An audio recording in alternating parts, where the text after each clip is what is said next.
Bom, gente, como pastor, o grande desafio, pelo menos é o que eu sinto, é fazer com que as pessoas transformem conhecimento em prática. E a minha proposta hoje é trazer para você uma visão de plenitude. Ok? Por quê? Porque na maioria das vezes eu estou vendo pessoas caminhando na extremidade. No mundo onde ser pleno parece basicamente impossível, eu queria trazer essa temática hoje, plenitude, para que você consiga fazer uma leitura mais real. Eu vou pegar aqui a mensagem do pastor Rafael, não vou nem pegar a minha mensagem. As duas últimas mensagens do pastor Rafael, aparentemente parecem se contradizer.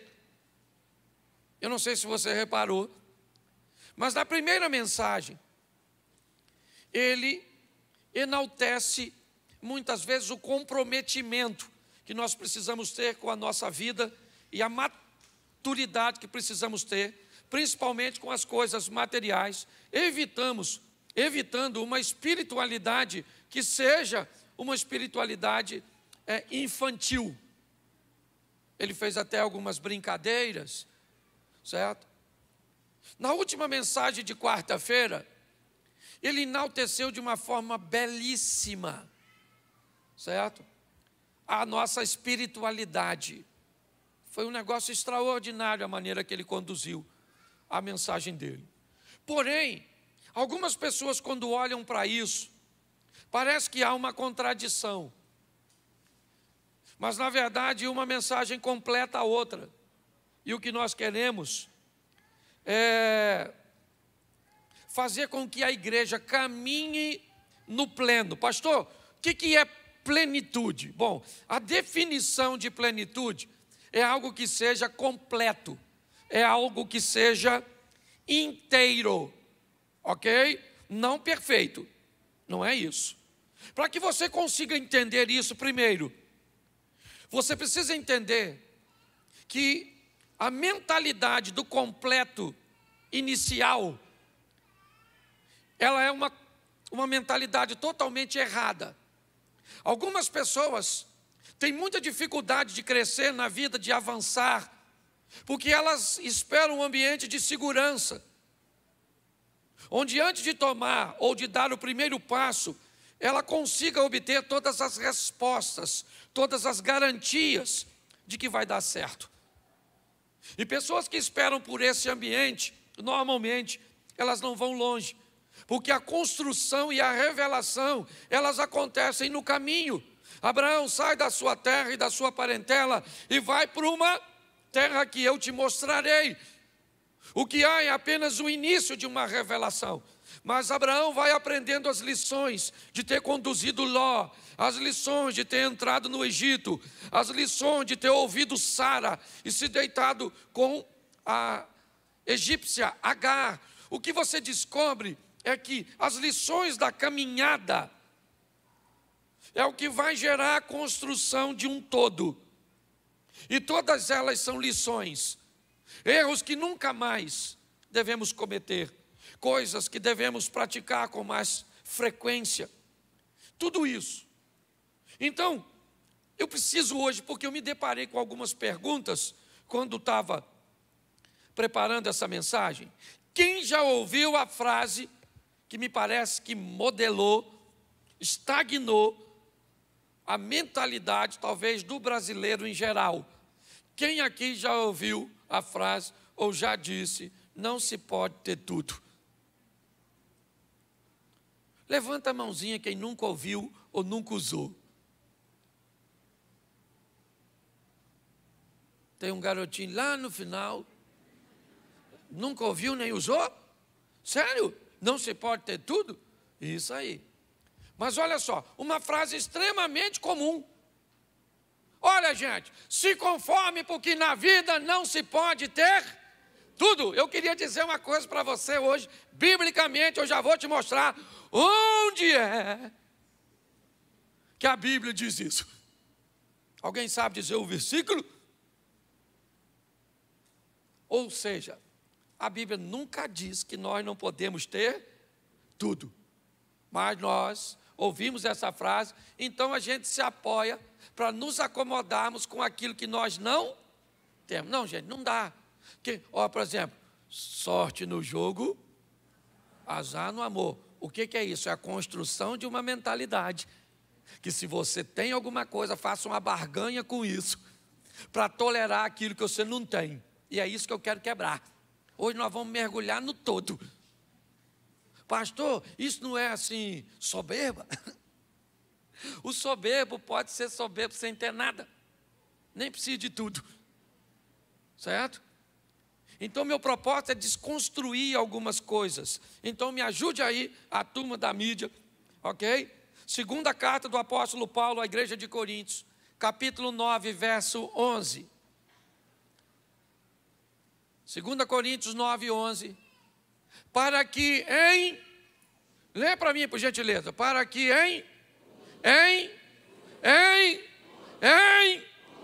enriqueçais para toda a beneficência, a qual faz que por nós se deem graças a... Seja rico de...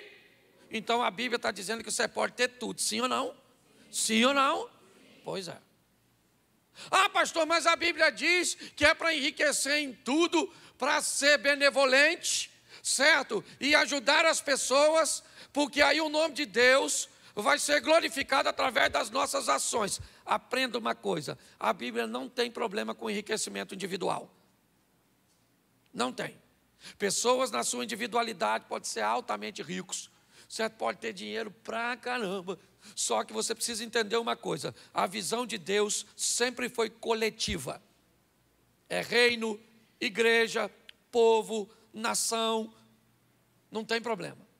Mas eu quero que você entenda que a carta está sendo escrita e ela diz, o apóstolo Paulo está dizendo que é para que nós sejamos ricos em tudo.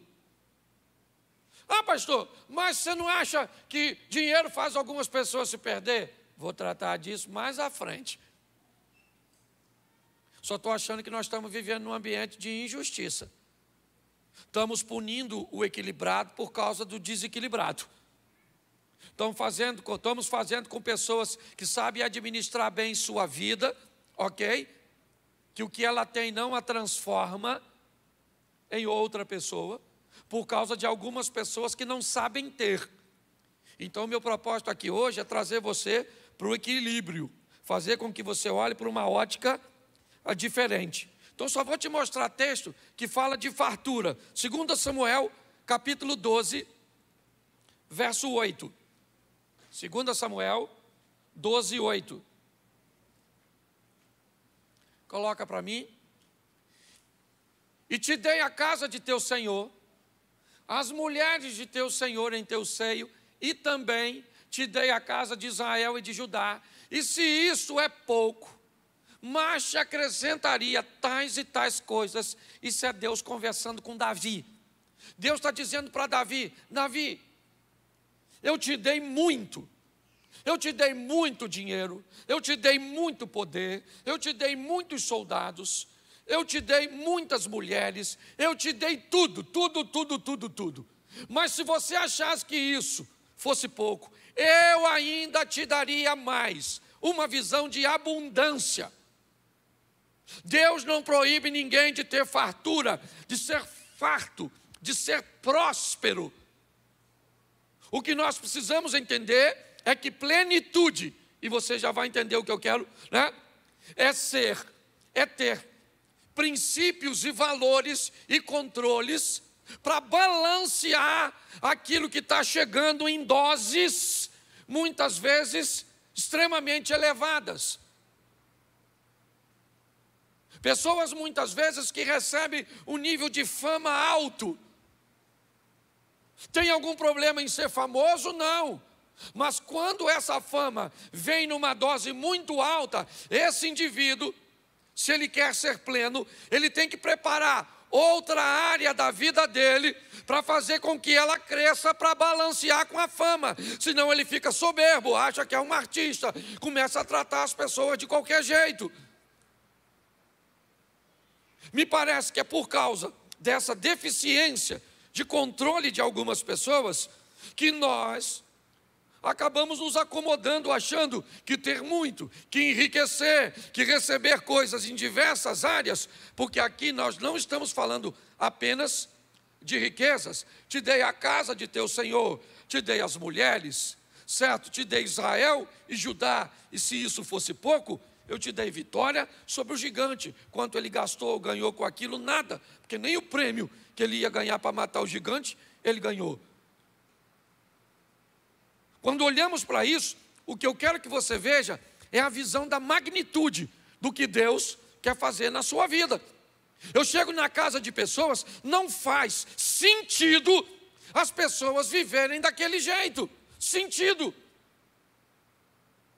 Se comportarem daquela maneira, tomar aquele tipo de decisão, ter aquele tipo de vocabulário, não cabe.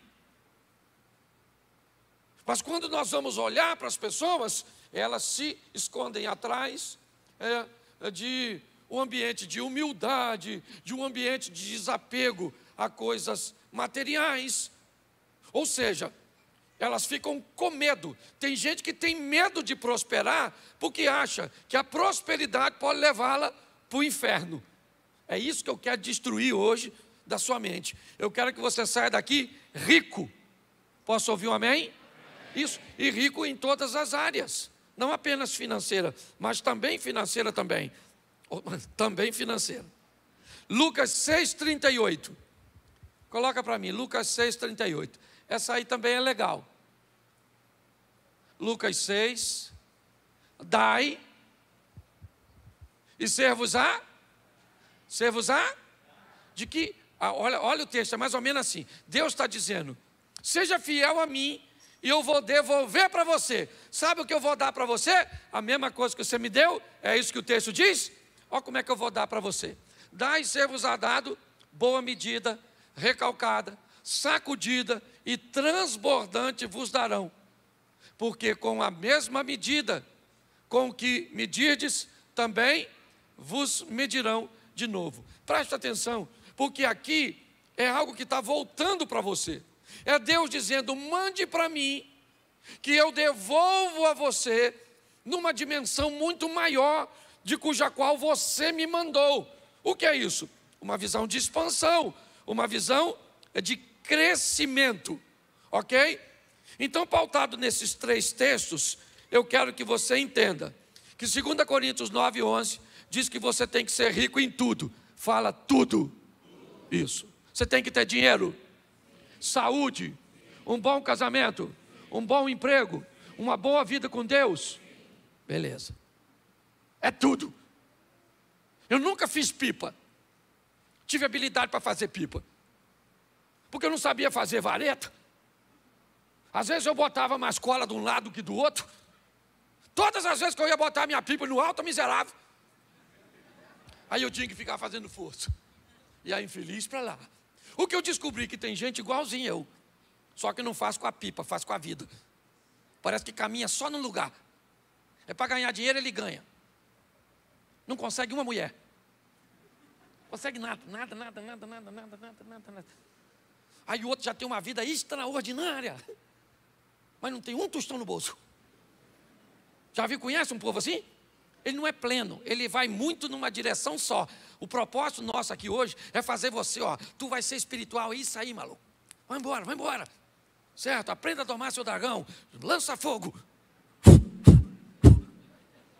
Mas tem uma vida espiritual maneira, tem um casamento legal, tem uns filhos maneiros, é para caminhar tudo. Tudo direitinho. Ah, pastor, eu estou lascado da saúde. Menino, ontem deu um jeito aqui na coluna. Eu já estava com problema aqui. Aí agora, vem para cá. Eu falei, Senhor, tá ruim de ser feliz. Certo? Uma dorzinha aqui, outra lá, aquela coisa toda. Porque para gente ser feliz, ser pleno, também tem que ter saúde, sim ou não? Um pouco de cada coisa. Não é tudo de tudo. E é isso que eu quero mostrar a você. Porém, olha que texto maneiro esse aqui. Não sei se você vai reconhecê-lo, porque a gente escuta ele demais. Ele é bonito. Mateus 16, 26. Te dei 3 textos de abundância. Agora eu vou te dar um dos textos mais perigosos que eu conheço. Mateus. Lê para mim a igreja do Senhor.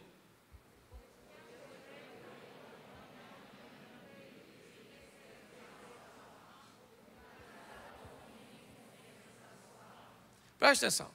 Pois que aproveita o homem ganhar o mundo inteiro e perder a sua? Essa frase, normalmente, ela é dita por quem não está a fim de vencer. Primeiro que eles tiram o ponto de interrogação e bota de afirmação. O texto está dizendo assim, gente, se você ganhar o mundo, você perde a alma. É isso que essa frase está dizendo? Ela é um questionamento. Ela está fazendo só uma pergunta. E está assim de gente usando essa frase na sua vida como afirmação. O texto só está perguntando a você: o que adianta você, o homem, ganhar o mundo inteiro e perder a sua? Mas esse texto não está dizendo, pelo amor de Deus, de que para ganhar o mundo tem que vender a alma. Eu não quero ganhar dinheiro não. Mais fácil é entrar um camelo num furo de uma agulha. E por favor, pare de caçar outra agulha que não seja aquela de coser. Camelo e agulha é camelo, camelo, camelo, camelo, camelo. E agulha é agulha, agulha, agulha. Porque tem gente que quer aumentar o tamanho da agulha. A agulha é uma passagem que tem num canto. Não é passagem droga nenhuma. Agulha é agulha, agulha. Pastor, mas então olha quanta dificuldade. Isso é Lucas 18, porque Lucas 19, Jesus entra na casa de um rico e diz: hoje veio salvação a esta casa. Então o problema não é o dinheiro, é o coração de quem vai ter. Pastor, eu não sei ter dinheiro que eu vou me perder. Então não tenha, pobre. Anota meu Pix. Porque eu sei ter dinheiro. Quem sabe ter dinheiro aqui e ter vida com Deus? Eu não quero ter nada de bom porque eu me perco. Lasque-se você então. Mas não pega o equilibrado que sabe ter e andar na presença do Senhor e diz que ele não pode ter nada. Porque quem não pode ter, fica querendo privar a gente de ter. Esse dia, um infeliz, só falando assim, o culto também virou desabafo.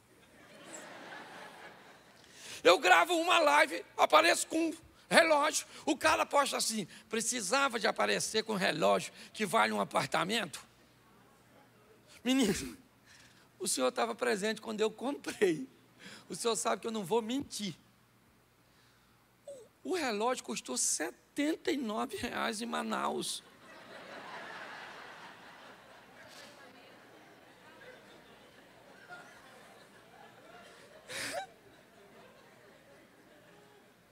E se você ver os comentários, que absurdo, um relógio desse. E eu querendo trocar ele por uma bicicleta. Eu já trocava porque eu estava no lucro de mais de 300%. Porque quem não tem, é isso que eu quero que, pelo amor de Deus, destrua essa mentalidade. A Bíblia está dizendo, ganhe, até porque, coloca aí o Salmo 115.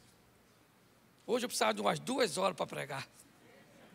Salmo 115, 14.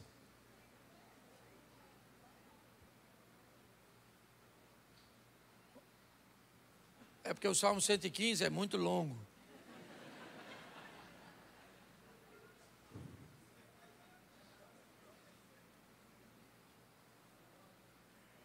Cento e 15, 14. É porque está no final. Olha só. O Senhor vos aumentará cada vez mais. O Senhor vai fazer o quê? Se o Senhor vai me fazer crescer. Isso, cada vez mais. A você e aos seus. Olha só. Bota o versículo seguinte. O 15. Isso. Sede benditos do Senhor, que fez, o que ele fez? Ele fez o quê? Bota o 16. Os céus são céus do? Ele fez os céus e a? Ele diz que os céus são céus do? Mas a terra ele deu a quem? E quem são os filhos dos homens? Nós!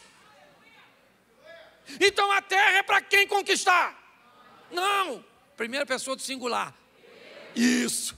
Porque quando fala nós, parece que é nós sem eu. Eu! Quem é que vai conquistar Xerém? Quem é que vai conquistar espaço? Quem é que vai conquistar recursos? Quem é que vai conquistar? Sou eu, porque aprenda uma coisa, se a terra ele deu aos filhos dos homens, ele fez os céus e a terra. O verso lá 14 diz que ele vai nos dar mais, nos enriquecer, a nós e aos nossos filhos. Aí ele diz, fez céus e terra, e diz claramente, os céus são dele e a terra é nossa, ou melhor, minha. Pastor, primeira vez que eu venho nesse lugar, nossa, que igreja legal, diferente. Porque Xerém é o meu lugar, é o meu bairro, é meu, maluco, está dominado. É meu, a mulher é minha, o neto é meu, os amigos são meus, é meu.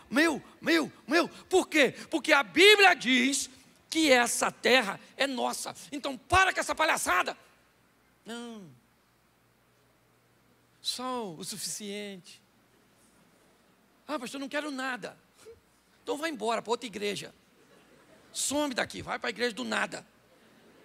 Você está entendendo? Vai para outro canto. Porque aqui nós queremos que você, comece chegando de bicicleta, troque para moto, vá para um carro, ande nisso, naquilo, mude de casa, mude de bairro, mude tudo, mude sua gastronomia, se vista bem, viva o sensacional e depois vá para o céu.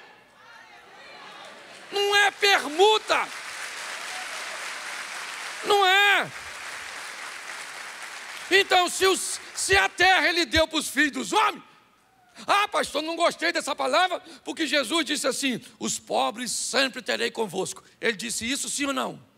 Sim ou não? Sim, mas ele disse quem era? Ele só falou assim, Cláudio, eu até imagino ele falando comigo. Cláudio, os pobres, você sempre terá com você. Os pobres eu sempre terei. Não está dizendo que eu tenho que ser. Aliás, não diz nem que ninguém tem que ser. Eles só vão existir, porque presta atenção, uma coisa é pobre, outra coisa é miserável. Não confunda pobreza com miséria. Certo? Tem gente que não tem expectativa nenhuma e quer viver aquela vidinha. Então, deixa eles viver. E você quer viver uns troços diferentes, quer morar num lugar diferente, quer falar uma língua diferente que ninguém na sua família nunca falou. Mas você quer falar inglês. Aí seus primos olham e dizem, para conversar com a gente, não, jumento, eu vou sair daqui.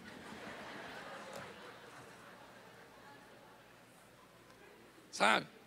Eu vou morar em outro lugar, não é você.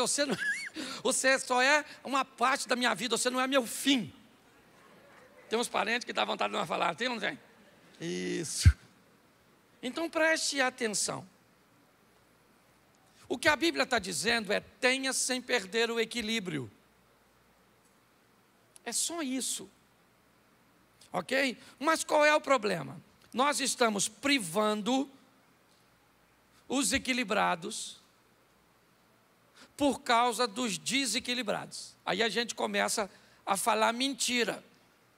Você quer ver? Eu vou dar um exemplo que vai bagunçar, mas eu vou falar, talvez eu até me bagunce, mas eu vou falar. Beber é pecado? Sim ou não? Sim ou não? Se eu falar que é, eu estou cometendo mentira. Mas por que eu falo que é? Ou porque muitas vezes pessoas falam que é? Porque tem gente que se aproximar perde esse troço. Acaba a vida, família, é porta de entrada para as drogas, violência doméstica, leva o dinheiro da pessoa. É um troço dos infernos. Sim ou não? Sim ou não? Mas tem gente que sabe usar? Sim ou não? Mas por causa dos desequilibrados, nós punimos todo mundo. É esse desequilíbrio que me incomoda no discurso. Porque, segundo a Bíblia diz, eu fui chamado para a libertação e não para ser prisioneiro de um texto dominador. Eu tenho que pregar a verdade. Você quer saber? Eu perdi 2 irmãos por causa de bebida. Você quer saber se eu bebo? Não. Você quer saber se eu recomendo bebida para você? Não recomendo. Mas eu não posso vir aqui e determinar uma coisa para a sua vida que a Bíblia não. Ah, pastor, mas tudo me é lícito, mas nem tudo me. Beleza, gente. Mas tem gente que vai fazer uso e nunca vai ter problema. Tem ou não tem? Porque vai ser pontual. Às vezes o cara vai numa cantina italiana comer uma massa para comemorar o dia do seu aniversário de casamento. Aí ele toma uma taça de vinho com a sua esposa. Eu vou vir aqui para o púlpito e dizer: você vai para o inferno, miserável, com vinho, tomando um drink com Satanás. Não, mas sabe qual é o problema? Porque olha só como é que o desequilíbrio. Aí é desequilíbrio. Aí o cara abre, sabe o que ele faz? O pastor falou que pode. Que agora os pinguços já estão dando. Ele vai esperar a boca secar para tomar cachaça pura. É ou não é verdade? Aí ele vai, bebe, tira uma.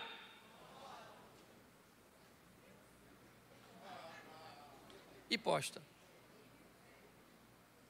Aí, quem viu? Os desequilibrados. Caraca, maluco. O cara tá chapando. Aí o escândalo entra através de você e você vai se lascar. Agora, eu não estou aqui para contar mentira para vocês. Eu estou aqui para criar uma igreja madura, séria, habilitada para lidar com todas as coisas. Você vai em outro lugar e alguém pede para você mostrar na Bíblia dele onde beber é pecado, onde proibido você não mostra, você fica com cara de Zé Ruela. E quem te ensinou? O Zé Ruela, chefe. Estou fazendo apologia à bebida, não. Quer saber? Não beba, não beba. Não beba, não beba! Mas eu não posso contar história. Então você precisa entender uma coisa. Para você viver a plenitude, você precisa ter a sua mente livre. Livre! Livre. Livre para conversar com sua esposa, você que é casado, sobre suas preferências sexuais, você e ela. Chama a maluca e diga: e aí, querido? Que tipo de modalidade você joga? Isso. Converse com sua esposa. Maturidade. Entendeu? As pessoas se libertam quando sua mente são livres. Então, primeiro, deixa eu te dar 4 coisinhas aqui que eu acho que vale a pena. Primeiro, deixa eu ver aqui para eu não passar. Primeiro, equilíbrio não é a mesma coisa que politicamente correto. Tem alguns extremistas que, se você diz, Adriana, que é para ser equilibrado, ele diz: eu não sou, porque eu não sou politicamente correto. Não, deixa eu te explicar. Politicamente correto, certo, é aquela pessoa que quebra princípio para favorecer a imagem em determinados ambientes. Então ela está num ambiente e ela acha que, se ela der um parecer negativo àquele ambiente, ela vai ser discriminada, certo? Ela vai perder prestígio. Então, mesmo que ela não concorde, e, por exemplo, eu fui no evento do Raul Gil, aquela roda de fogo. Então eu estava num ambiente que não era o meu, sendo entrevistado por 3 mulheres mais o Raul Gil. E eles me perguntaram o que eu achava sobre a homossexualidade. E eu fui categórico, ok? No que eu penso e nos meus valores. Educado, obviamente, equilibrado. Por quê? Porque, preste atenção, equilíbrio, ao contrário de politicamente correto, você mantém o princípio para a realização pessoal. Enquanto o politicamente correto abre mão do princípio para manter a imagem, o equilibrado, ele mantém o princípio para a realização pessoal e não coletiva. Não é para todo mundo concordar comigo, é simplesmente para eu defender aquilo que eu acredito. Então, se você não tiver essa posição do que eu creio e aprender a expor na sua família, na sua sala de aula, no seu trabalho, em qualquer lugar, o posicionamento que defenda a sua realização pessoal, você não consegue ter êxito. Porque você fica com medo das pessoas dizer que você é preconceituoso, que você é retrógrado, que você é marxista, que você é isso, que você é aquilo, ok? Então, entenda que equilíbrio não é ser politicamente correto, é se posicionar com respeito, defendendo o princípio da sua realização pessoal. É assim que funciona. Segunda coisa, aprenda que nesse ambiente, onde nós estamos sendo treinados, o sistema não é compensatório. Porque hoje eu estou vendo muita gente agindo como se fosse assim. Como se houvesse uma compensação, é aquilo que eu digo. Eu deixo de ter dinheiro para ser salvo. Porque se eu tiver uma coisa, eu abro mão de usar um brinco. Por quê? Porque eu faço uma fofoca. Mas aí eu compenso. Eu traio a minha esposa, mas eu dou dízimo. Não há sistema compensatório aqui não, querido. O que há é arrependimento, conversão, transformação. É assim que funciona. O sistema aqui não é compensatório. Então não pensa que você vai fazer alguma coisa. Porque é que eu nunca subi, a turma sabe, nunca, Osia caminha comigo, nunca perguntei quem é dizimista, quem não é, o que dizima, o que faz. Eu não sou fiscal da Receita do Céu. Para mim não interessa, desde que todos passam aquela porta por ali, dali para dentro minha esposa é minha ovelha, meu filho é minha ovelha, meu neto é minha ovelha. Se você é empresário, se você dá R$5 de dízimo ou se você dá 50 mil, para mim é a mesma coisa. Não tem esse negócio comigo. Aqui o sistema não é compensatório, não bote isso na sua cabeça, não. Não, eu vou fazer uma ação social aqui, porque eu dei um deslize ali para dar uma compensada. Não funciona. Ok? Para ter uma coisa, eu não preciso abrir mão de outra. O que eu tenho que ter é vida com Deus. Terceiro, você precisa saber, se você quer ser pleno, precisa saber qual é a sua medida. Porque se você não souber a sua medida, você nunca vai ser pleno. Você sabe por quê? Porque sempre vai ter gente que tem mais que você. Então, qual é a sua medida? Esse dia eu estava num evento de caras milionários. Talvez o que tinha menos dinheiro tinha mais de 100 milhões. E o alvo deles era ser bilionário, igual a alguns camaradas que estavam lá. Aí eu pergunto a você, qual é o desafio disso? A ausência de entender qual é a sua medida. Parece que tem pessoas que funcionam como aquela bruxinha, como é que é da Branca de Neve? Não, a Branca de Neve é a maçã que come. Aquela do espelho. Espelho, espelho meu. Cinderela. Qual é o problema das pessoas? Espelho, espelho meu. Existe alguém que tem mais dinheiro do que eu? Existe alguém que mora numa casa melhor que a minha? Enquanto você não souber a sua medida, e esse é um problema sério, porque hoje, se você descobre a sua medida e vai para o meio de pessoas que não têm a maturidade para entender a deles, vão dizer que você estagnou. Você não pode estar satisfeito com o que você tem. Esse é o grande desafio. A plenitude, o que ela faz? Ela me faz ter o entendimento de que eu tenho a minha medida. E pronto. A minha medida. Ela é minha. Não interessa. Vou contar um exemplo para vocês. Ontem eu estava fazendo um serviço, um amigo me emprestou uma máquina, e eu estava fazendo um serviço limpando um lago. E aí o rapaz da máquina me disse, eu todo sujo dentro do lago, cheio de barro. Ele me diz assim, pastor, o óleo diesel da máquina está acabando. Eu falei, meu Deus, mas você me avisa agora, os meninos tudo dentro do lago, e eu todo sujo, do lado de fora, de bermuda, de chapéu de palha, de imundo. O único carro que tinha para ir é uma picapezinha que eu tenho, uma Fiatzinha, mas pensa, não fecha o vidro, não... Pensa numa Fiat toda bagunçada, que eles usam para trabalhar lá. E quem é que vai comprar o óleo disso? O Cláudio. Vai eu, de chinelo, todo rasgado, sujo, naquela picape, sem o cano de descarga, não funciona. E vai eu. Parei no posto de gasolina, virei atração. Ah, mas não era. Aí eu parei, aí a moça falou assim, o senhor tirou uma foto comigo? Eu falei, vamos registrar a vergonha. Vamos embora, vem e tira a foto comigo.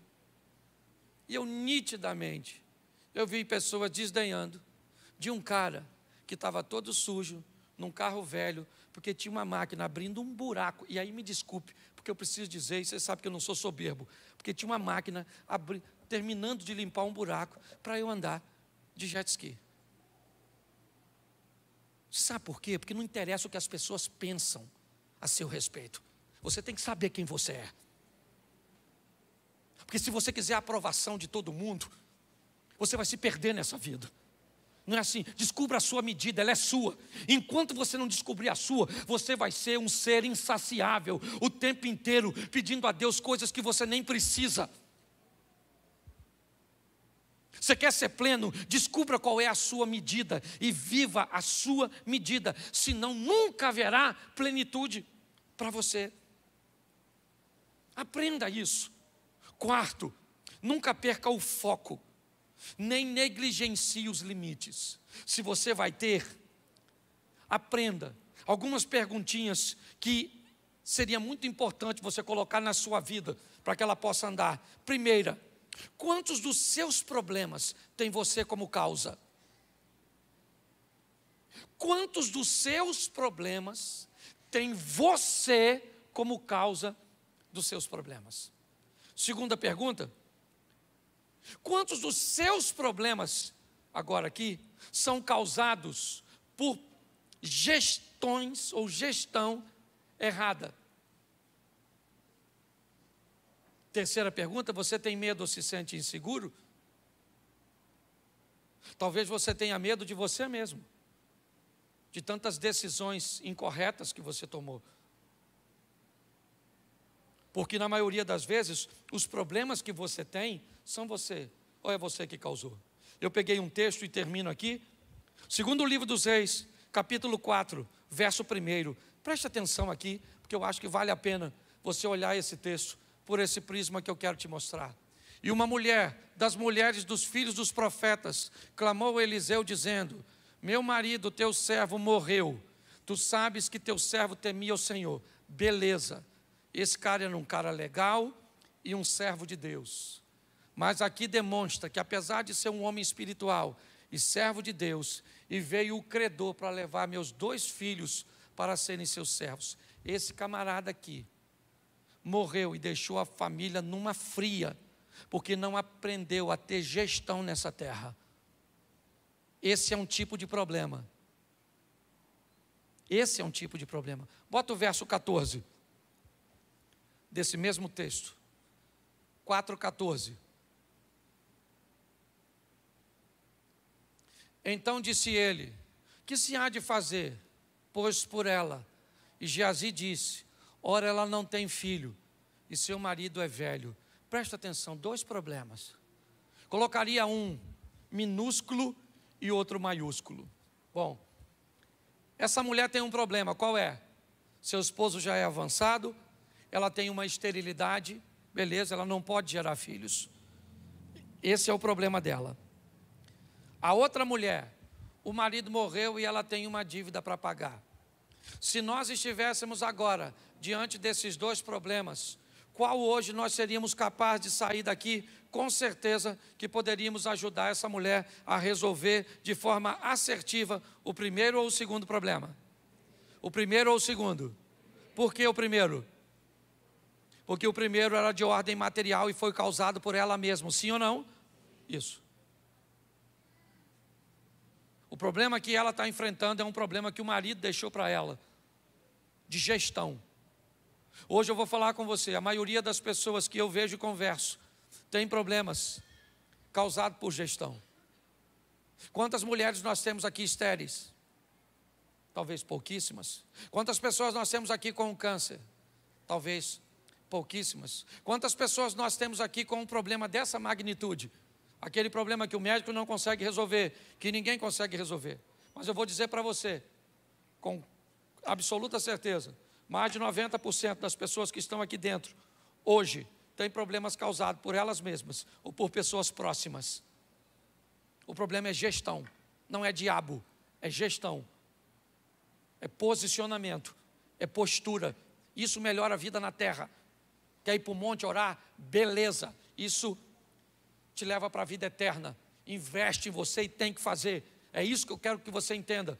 Não quero puxar você para o desequilíbrio. Eu quero você no monte, orando, espiritual, falando língua estranha, recebendo dons, vivendo sensacional. Mas eu não quero você sair do monte e ter que ir embora para casa a pé, porque você não tem dinheiro para passagem. Eu não quero ver você chegando aqui de carro zero, num carrão, morando numa casa, com uma conta bancária extraordinária, mas alguém que, apesar de tudo isso, não tem vida nenhuma com Deus. Meu propósito hoje é chamar você para ser inteiro, não é perfeito. Plenitude não é perfeição, é viver num ambiente inteiro. Para isso, você precisa de 6 áreas que eu considero: saúde, plenitude; família, plenitude; fé, plenitude; dinheiro, plenitude; vida amorosa, plenitude; realização coletiva, fazer algo para os outros. O que eu tenho? Eu tenho um pouco de tudo isso, porque tendo um pouco de tudo, eu tenho tudo. É só isso. O grande problema é que eu não posso ter aqui um pouco de 3 e me faltar 2. Não sou pleno. Hoje, quando eu olho para a minha vida, é isso que eu vejo. O que eu tenho? Um pouco de saúde, não falei de minhas dores, foi por isso que eu falei. Certo? O que eu tenho hoje? Um pouco de família. Minha família é muito pequena. Eu tenho 2 irmãos, 3 irmãos, na verdade, um por parte de mãe e 2 por parte de pai, minha mãe e algumas primas. Mas tenho uma família, né? Tenho meus filhos e minha turminha. Hoje eu tenho minha vida e minha caminhada de fé, que já está indo para 32 anos de equilíbrio. Tem gente, sabe, a Nailda caminha comigo aqui, né? Mais ou menos 30 anos, ela e o esposo. E o que acontece? Sabe, é sempre isso aqui, dinheiro. Eu nunca fui pobre demais e nunca fui rico demais. Minha vida amorosa, estou aí casado com a mulher, 30 anos de casado, 2 filhos, louvado seja o Senhor que me deu essa dona, casaria com ela de novo, vivo uma vida extraordinária. Perfeita não, extraordinária. Realização coletiva, olha aí a igreja, os projetos, as pessoas que a gente pode abençoar. É ter um pouco de tudo.